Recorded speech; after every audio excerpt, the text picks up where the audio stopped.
धर्मानुरागी महानुभावों, बीच में विधान के बाद क्षमावणी पर्व अलग अलग स्थानों पर अलग अलग मंदिरों में मनाया जा रहा है, अभी पूरा नहीं हुआ। तो कहने का मतलब ये है, दशलक्षण महापर्व जो है वो धर्म वृष्टि का सीजन है, और जब वो समाप्त होता है उस समय देखने की बात अपने जीवन को है कि अपने जीवन में हमने क्या पाया। दशलक्षण महापर्व हम बहुत देर से सोच रहे थे, त्याग धर्म की बात अपन ने सुनी, अनेक 10 प्रकार के धर्मों की बात सुनी अपन ने, और त्याग करके क्या मिलता है ये देखने की बात है।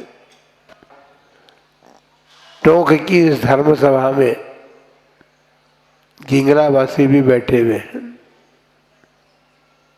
और उन्होंने घर का त्याग किया। क्या किया? घर का त्याग किया। और त्याग धर्म के दिन अपन ने सुना था कि दान भी त्याग ही है, या दान का भी उसमें प्रकरण सुना था। तो गिंगरावासियों ने 2 बातें की, घर का त्याग किया और समय का दान दिया, तब वे टोंक में आकर के गुरु दर्शन कर सके। यदि वे त्याग नहीं करते और दान नहीं देते तो ये संभव ही नहीं था कि उनको यहाँ पर आदिनाथ जिनाने, सांदेनाथ जिनाने और गुरु दर्शन का सौभाग्य मिलता। इसका मतलब ये है कि हमको समझ में आएगा कि हम जो कुछ प्राप्त करना चाहते हैं, अभी तक तो अनादिकाल से आपने यही किया कि हमारी आत्मा ने नाना प्रकार की पर्यायों को धारण किया और उसको छोड़ा। लेकिन अब ये सोचिए कि हमने मनुष्य भाव जो प्राप्त किया है, और मनुष्य भाव जो है क्यों प्राप्त किया? पुण्य से प्राप्त किया ना। पुण्य के बिना नहीं प्राप्त हो सकता था। पाप का त्याग किया, पुण्य का संचय किया, और पुण्य के संचय से हमने मनुष्य भाव प्राप्त किया। किंतु इस मनुष्य भाव को प्राप्त तो हमने पहली बार नहीं किया है, 84 लाख योनियों में कई बार प्राप्त कर लिया। अब हमें क्या करना है? जिनेंद्र भगवान की वाणी का, अर्थात जनवाणी का, और जनवाणी के मार्ग पर चलने वाले गुरुजनों को हमने प्राप्त किया। ये 3 साधन ऐसे हैं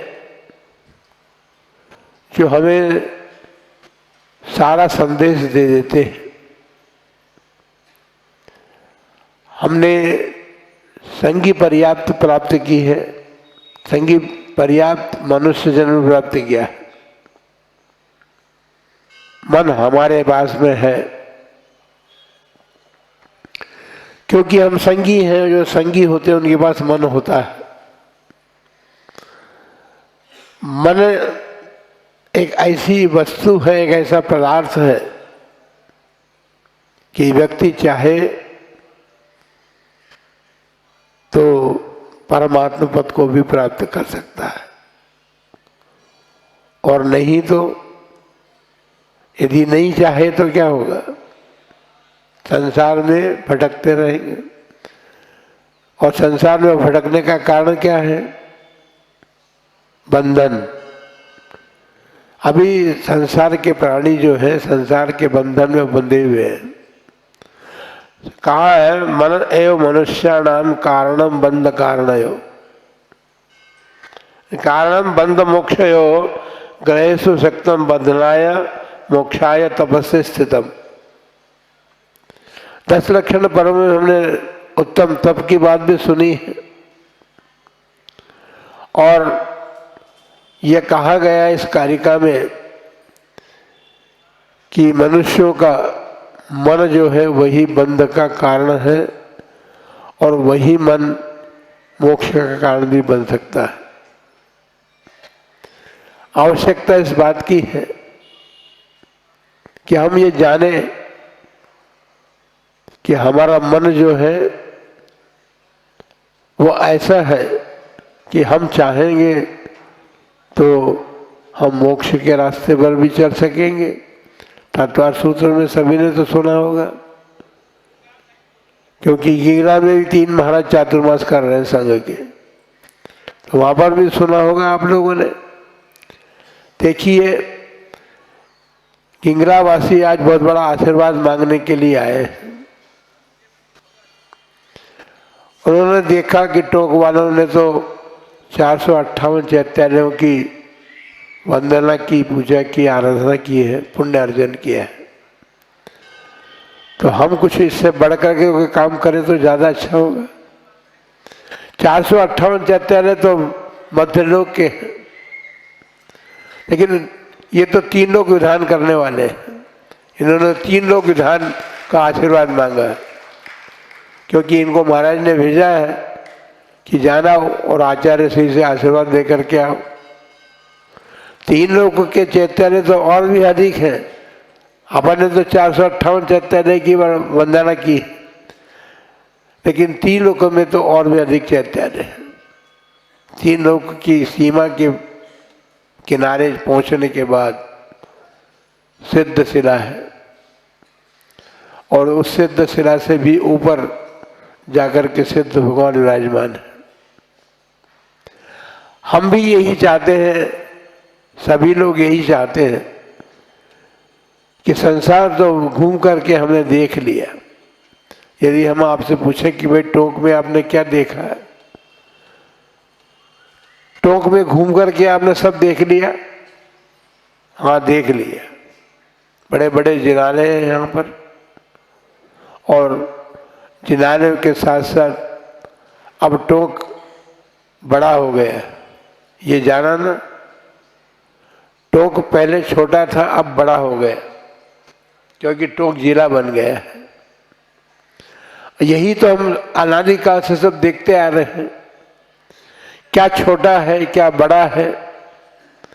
छोटे और बड़े का भेद हम करते रहे, लेकिन इस बीच हमने ये सोचने का प्रयत्न नहीं किया कि हम इस छोटे बड़े के चक्कर में फंस करके अपने जीवन की लीला को समाप्त कर देते हैं, और दुख ही हमारे हाथ लगता है। गिंगलावासी सोचे गिंगला बहुत छोटा है तो बॉम्बे रहने लग गए लोग। बॉम्बे बड़ा शहर है ना, तो बॉम्बे रहने लग गए। तो इन्होंने देखा कि भाई ठीक है, अपना बड़े शहर में आ गए। लेकिन इनसे पूछो कि बड़े शहर में जाकर के तुमने क्या पाया? सुख मिला कि दुख मिला?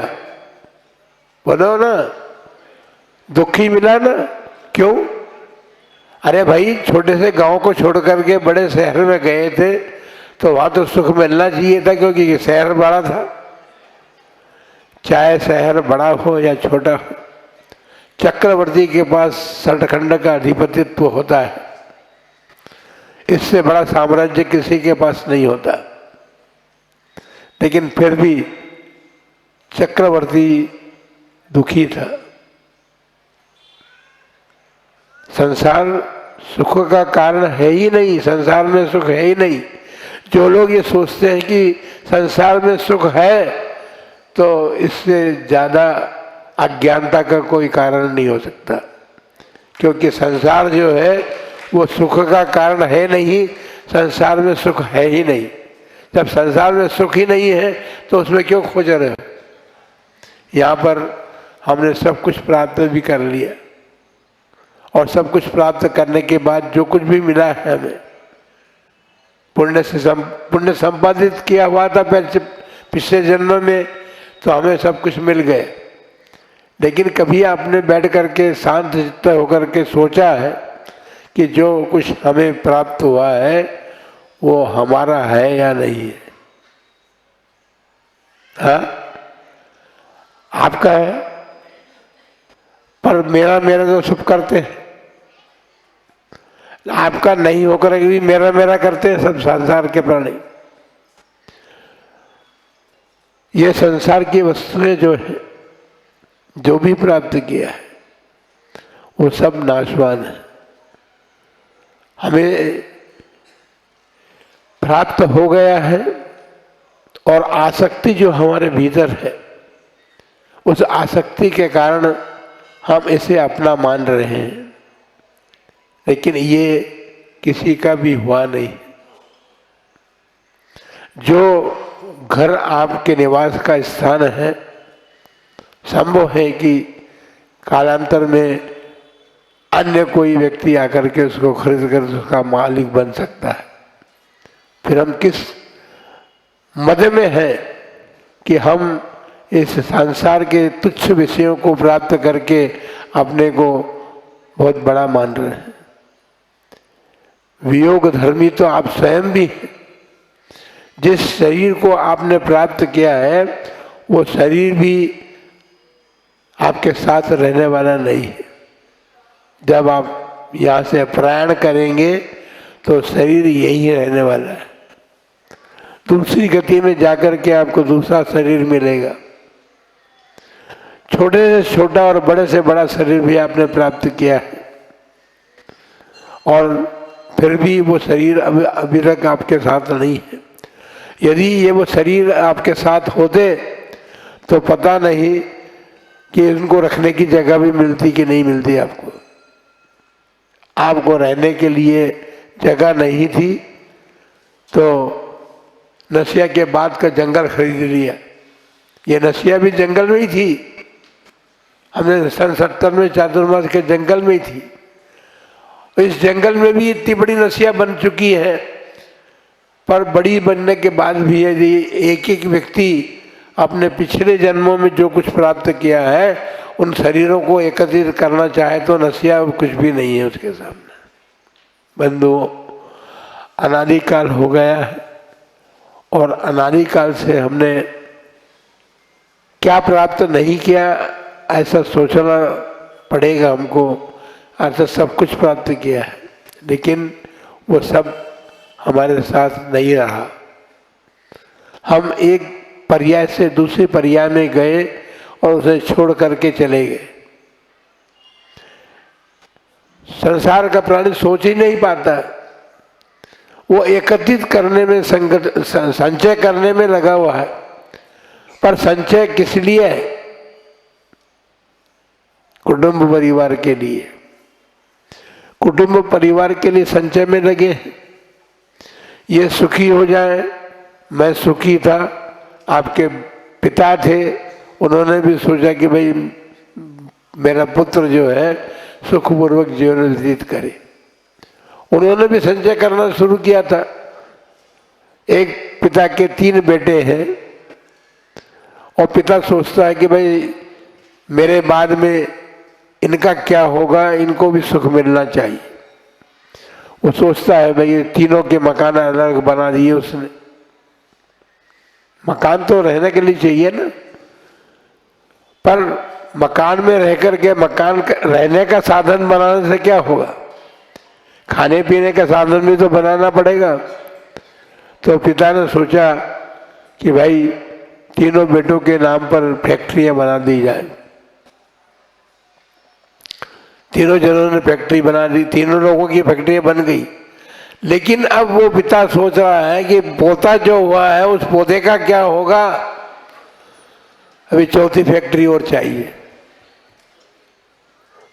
ताकि वो जीवन भर क्या करे, जीवन भर सरसों और मूंगफली पीसता रहे और उसका तेल निकालते रहे। पर ये हम भूल जाते हैं कि तेल हमारा निकल रहा है। हमारा तेल निकल रहा है, तेल निकलते निकलते कहीं ऐसा न हो जाए कि कोई ऐसा कर्म उदय में आ जाए सारा तेल ही बह जाए। होता है ना, प्रकृति है, प्रकृति को कौन अपने बस में कर सका।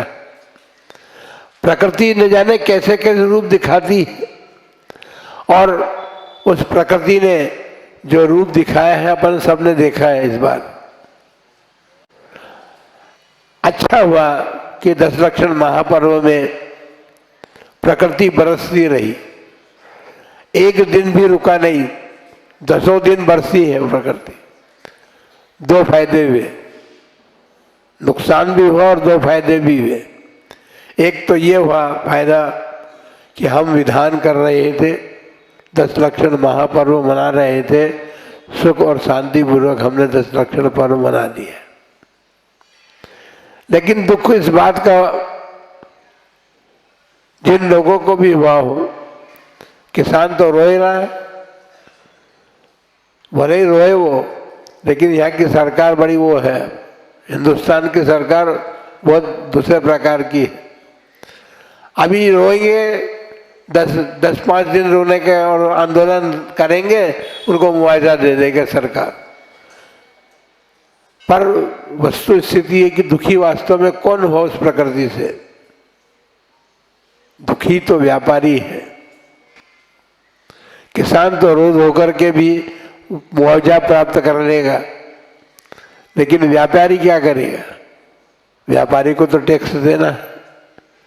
तो मुआवजा तो दिया उसे सरकार ने, किसके बल पे दिया है? जो व्यापारी ने पैसा दिया था उसी को उसे मुआवजे के रूप में किसानों को और गरीबों को दे रहे हैं। बताओ क्या करें? तो बंधुओं, ये सोचने की बात है कि संसार जो है वो दुखमय ही है। इसलिए जिस प्रकार से घर का त्याग और समय का दान दे करके आपने यहाँ के जैनों के दर्शन किए और गुरु दर्शन प्राप्त किए, गुरु का उपदेश प्राप्त किया, उसके लिए आप हमेशा तैयार रहें कि त्याग और दान यदि आपके जीवन में बना रहा तो सुनिश्चित बात है कि आप जितना संचय करने में जो भी पाप अर्जन करेंगे वो सब पाप धुलता चला जाएगा। और इसीलिए तो जिनालय बने, भगवान की भक्ति करने का उपयोग हमारा हो, हम उसमें उपयोग लगाएं और उपयोग लगा करके अपने मन की चंचलता को रोकने का प्रयत्न करें। भविष्य के स्वप्न नहीं देखें। हम भगवान की भक्ति करें लेकिन भविष्य का स्वप्न देखना बंद कर दें कि भविष्य में मेरे को ये ले लूँगा, ये मिल जाए, ये हो जाए। इन सपनों को देखना बंद कर देंगे तो आप सब सुखी अभी भी हैं और आगे भी सुखी हो जाएंगे। इन्हीं भावनाओं के साथ कि आप सभी लोग सुखी हों और अपने जीवन को प्राप्त करने के बाद जो भी जीवन आप मिलेगा, क्योंकि आपके परिणामों के आधार पर आधारित है। मन एवं मनुष्याणाम, मन ही आपके पास में है और आपके मन में जैसे परिणाम होंगे उस के अनुसार अपना भविष्य निर्माण करेंगे। आप अच्छे से अच्छा भविष्य निर्मित करें और आगे मोक्ष मार्ग पर बढ़ते चलें। इन्हीं मंगल भावनाओं के साथ जय बोलो महावीर भगवान की।